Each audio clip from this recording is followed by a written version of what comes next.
Hello students, earlier we have read section first, theme second, writing and city life. Now we are reading section second, theme third, an empire across 3 continents. This is your chapter.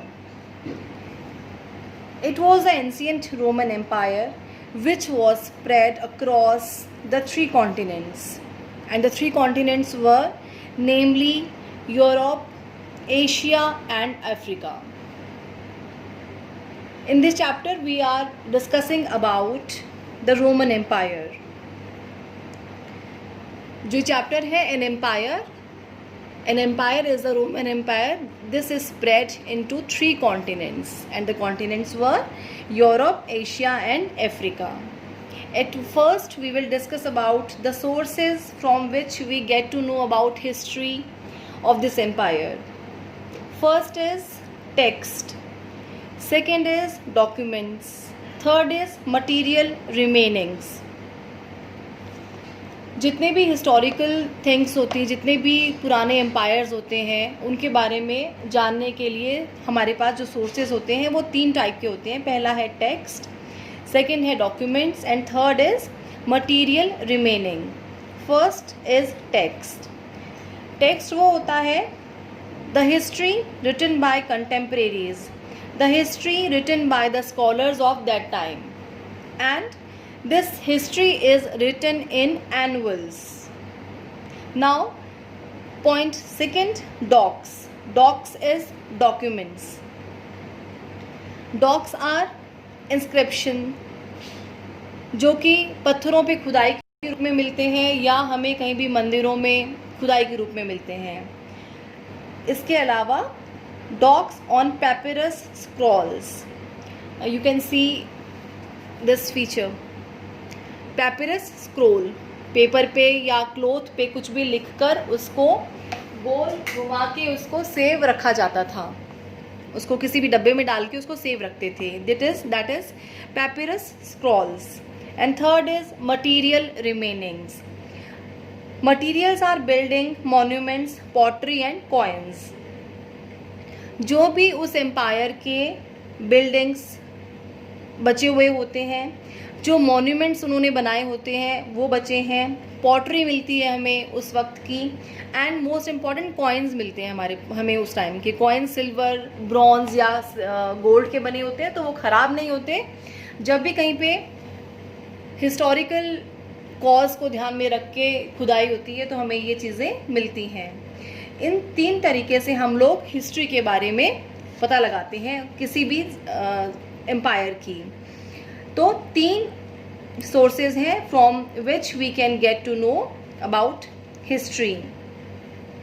And plus हम ये बात करेंगे कि यहाँ पे बात की है आपके हेडिंग में कि एन एम्पायर अक्रॉस 3 कॉन्टिनेंट्स, लेकिन उस वक्त कंटेम्प्रेरी साथ के साथ 2 एम्पायर थे जो कि चल रहे थे. दो स्ट्रॉन्ग एम्पायर थे जो साथ के साथ चल रहे थे.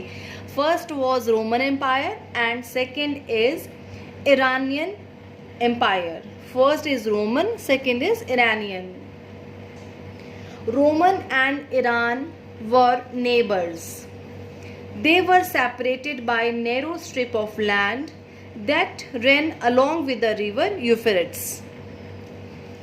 जो रोमन और ईरान थे ये नेबरिंग कंट्रीज थे. ये सिर्फ एक यूफ्रेट्स के साथ चलने वाली जो एक लैंड थी उसके नैरो स्ट्रिप से सेपरेटेड होते थे. They were rivals, used to fight each other. ये दोनों एम्पायर्स क्योंकि दोनों स्ट्रॉन्ग थे इसलिए रोमन और ईरानियन एम्पायर हमेशा फाइट करते थे आपस में, राइवल्स थे एक दूसरे के. Now we will read about Roman empire.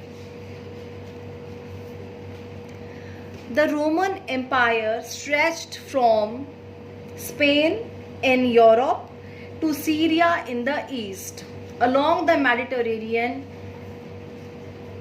into Africa's desert. जो रोमन एम्पायर था ये यूरोप के स्पेन से लेके सीरिया, ईस्ट में सीरिया तक फैला हुआ था. मेडिटेरेनियन सी के साथ जाता हुआ ये अफ्रीका के डेजर्ट तक फैला हुआ था.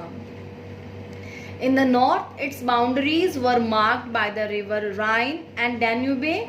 In the south, by the Sahara Desert. Iranian Empire. जहाँ हमने रोमन एम्पायर के बारे में पढ़ा कि वो कहाँ फैला हुआ था, कहाँ सिचुएटेड था, अब हम पढ़ेंगे ईरान एम्पायर के बारे में. Iran controlled the entire area south of Caspian Sea to eastern Arabia and larger part of Afghanistan. Now, the phases of Roman Empire. हम जो रोमन एम्पायर है उसके फेजेस को 3 पार्ट्स में डिवाइड करते हैं. 3 पार्ट्स में हम उसको डिवाइड करेंगे. First is Roman monarchy, second is Roman republic and third is Roman empire. Roman monarchy जिसमें सब कुछ किंग होता था, ये 753 BCE से लेकर 509 BCE तक रहा. Second number is Roman Republic, इसमें सारी पावर सीनेट को दे दी थी, किंग के पास पावर बहुत कम थी.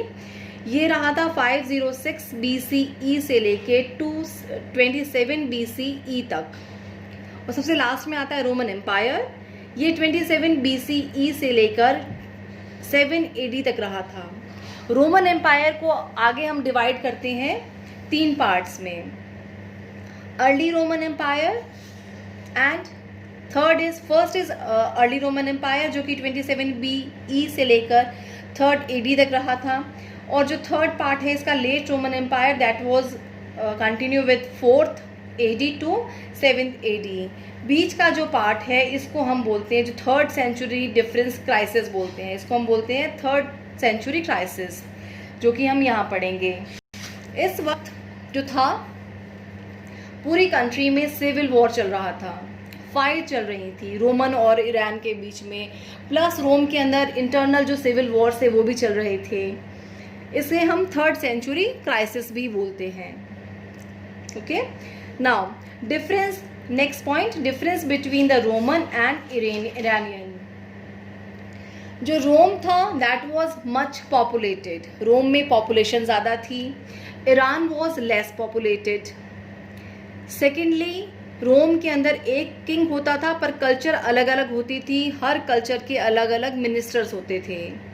ठीक है, लेकिन यहाँ पर ईरान में यहाँ पर अलग अलग डायनेस्टीज चलती थी, जैसे कि पार्थियंस हो गए या ससैनियंस हो गए. थर्डली, रोम के अंदर लैंग्वेजेस अलग अलग थी, लेकिन एडमिनिस्ट्रेटिव वर्क जो होता है उसके लिए सिर्फ ग्रीक और लैटिन लैंग्वेज का यूज़ करते थे. एडमिनिस्ट्रेटिव पर्पस के लिए सिर्फ ग्रीक और लैटिन लैंग्वेज का ही यूज़ करेंगे. लेकिन ईरान में ये था, राजा जो चाहे वो लैंग्वेज को बोल सकता था. Next, the 3 main players in the political history of the empire. Roman Empire civilization phase. पहले हम बात कर चुके हैं कि Roman monarchy plus Roman republic and third Roman empire. 3 parts में रोमन एम्पायर सिविलाइजेशन को हम डिवाइड कर सकते हैं, जिसमें रोमन मोनार्की के अंदर पावर किंग में रहती थी. All the powers remain in the king only. And in Roman Republic, the power remains in Senate only. And the third Roman Empire, इसको हम डिवाइड करते हैं Emperor, Senate and Army के अंदर. Emperor जो है वो सोर्स ऑफ अथॉरिटी होता है.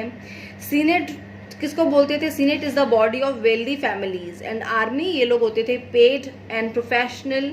इनको 25 साल की सर्विस देनी होती थी. और Army was very strong at that time. जो आर्मी थी वो अपनी फुल स्ट्रेंथ में थी, उसको बहुत सारे राइट्स दे रखे थे. बट सीनेटर जो थे वो आर्मी को हेट करते थे और जो आर्मी थी वो सीनेटर्स को हेट करती थी.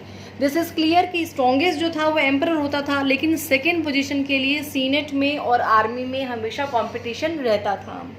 सीनेट चाहती थी कि वो पावरफुल रहे और यही आर्मी चाहती थी, इसलिए they use to hate each other.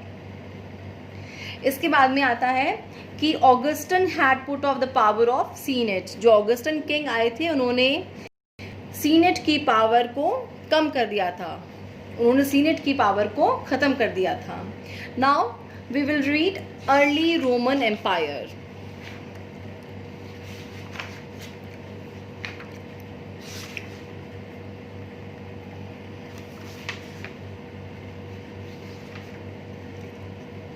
The early Roman empire को हम दो पार्ट में डिवाइड करेंगे. The Augustan age. First is the Augustan age. Augustan जो एम्पायर था उसका कोई उत्तराधिकारी नहीं था, इसलिए उसने सीनेट को हटा दिया. सीनेट के जो पावर्स थे उनको कम कर दिया. यह जो टाइम पीरियड था 27 BE to 3rd AD. The rule of the early Roman empire during which some feature of republican government were retained. The Augustan age is remembered as the age of peace. जो Augustan age थी उसमें fights बहुत कम हुई थी, जो पूरा time था वो पीस में निकला था, इसलिए ऑगस्टन एज को टाइम ऑफ पीस या एज ऑफ पीस कहा जाता है. He brought peace after decades of internal strife and centuries of military struggles. जब वो ऑगस्टन पीस लेकर आया था उस वक्त बहुत सालों से सिविल वॉर चल रहा था, टेंशन चल रही थी, प्लस मिलिट्री जो थी वो ज़्यादा बिजी रहती थी फाइट्स के अंदर. उसके बाद में ऑगस्टन वहाँ पर पीस लेकर आया था. External warfare was also much less common in the first 2 centuries. Now the 3rd century crisis. The 1st and 2nd century were a period of peace, prosperity and economic expansion. But the 3rd century was a period of crisis. The 3rd century crisis was period of crisis only. In 225, new dynasty called Sasanian emerged in Iran. They were more aggressive and expanding rapidly in the direction of the Euphrates.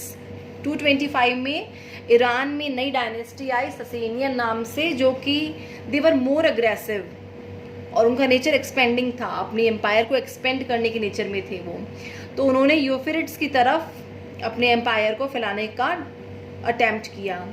The Germanic tribes barbarian began to move against the Rhine and Danube frontiers. From 233 to 280 saw repeated invasions. The Romans were forced to abandon much of the territory beyond the Danube. The quick succession of emperor from 25 emperor in 47 years is a sign of strain faced by the empire in 3rd century. 3rd century के अंदर 47 years में 25 emperors को हटा दिया गया था, मार दिया गया था अपनी सत्ता को पाने के लिए. तो ये 47 ईयर्स में 25 एम्परर्स को मार के हटाना ये शो करता है कि उस वक्त एम्पायर को लेने के लिए सबके मन में कितनी इल विल थी. ये हमने पढ़ा था अभी अर्ली रोमन एम्पायर के बारे में. Now we will read about late Roman empire. Late Roman empire जो था वो 4th AD से लेकर 7th AD तक रहा था. इसमें 2 एम्परर्स थे. First is emperor Diocletian and second is emperor Constantine. Changes affected by the emperor in administration. जो एम्परर डाइकेटलिन थे इन्होंने फ्रंटियर्स को बहुत पावरफुल बनाया. He fortified frontiers. Then he recognized provincial boundaries and separated civilian from the military functions. He granted greater autonomy to the military commanders who became powerful. जो emperor डिकेटलिन थे इन्होंने frontiers को ज़्यादा पावर दी. इन्होंने जो मिलिट्री कमांडर्स थे बड़े बड़े उनको इतनी पावर, जो कि सक्सेसफुल थी, जो कि पावरफुल थे, उनको एज रिवॉर्ड बहुत सारी फैसिलिटीज़ दी. Then emperor Constantine. The most important innovation of Constantine was in the monetary sphere. ये मौद्रिक क्षेत्र में बहुत आगे थे. कंस्टेंटाइन जो एम्परर थे ये मौद्रिक क्षेत्र में बहुत आगे थे. उन्होंने अपनी कैपिटल को चेंज करके कंस्टेंटाइन पोल अपनी कैपिटल बना दी थी. इन्होंने he introduced a gold coin named solidus. इन्होंने इंट्रोड्यूस किया उस कॉइन को. उसका वेट था 4.5 gram. Now change in economic life. The late antiquity period witnessed considerable changes in economic life. Monetary stability and an expanding population stimulated economic growth. Archaeological research show investment in rural establishments. उसके बाद क्या हुआ था कि जो economic growth को बढ़ाने के लिए, क्योंकि they were having a nice number of population, उससे क्या होता था कि उनकी जो पॉपुलेशन थी, एम्पायर ने ये व्यवस्था की कि सारी जो इन्वेस्टमेंट्स हैं वो रूरल एरियाज़ में किए जाएं। उन्होंने ऑयल प्रेस में इन्वेस्टमेंट किया, ग्लास फैक्ट्रीज़ में इन्वेस्टमेंट किया, टेक्नोलॉजी, नई नई टेक्नोलॉजी को लेकर आए जैसे कि screw press and multiple water mills. इन सब में इन्होंने इन्वेस्टमेंट किया रूरल एरियाज़ में, जिससे कि अच्छी उनकी इकोनॉमी बढ़ गई। The period also saw a revival of the long distance trade. All this led to strong urban prosperity. जितना इकोनॉमी बढ़ेगी, जितना ट्रेड बढ़ेगा बाकी कंट्रीज से, उतना हमें समझ में आता है कि उतना ही इकोनॉमी आगे ग्रो करेगी। Remaining part we will discuss in second part of this video. Thank you.